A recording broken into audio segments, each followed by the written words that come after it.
అద్భుతం, అమోఘం. ఈ వయసులో కూడా ఆరోగ్యకరమైన, అందమైన, అద్భుతమైన ఈ యోగా ప్రదర్శన నా జీవితంలో మొట్టమొదటిగా చూశాను. మీలో ఎవరైనా చూసినట్లయితే చప్పట్లతో మళ్ళీ ఆహ్వానించండి. నెక్స్ట్ ఇయర్ కూడా ఇదే ప్రదర్శన ఇక్కడ ఇంకా అద్భుతంగా జరగాలని మేము కోరుకుంటున్నాము. వసంత గ్రూప్ వారికి మరి ఒకసారి ప్రాణాయామ రీసెర్చ్ తరఫున ధన్యవాదాలు తెలుపుతున్నాము.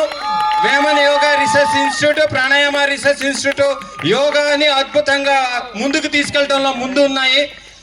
ఇంకా చాలండి, చాలా ధన్యవాదాలు మీ అందరికీ. మిమ్మల్ని ఇంకో గంట సేపు మీ యోగా ప్రదర్శన చూడాలని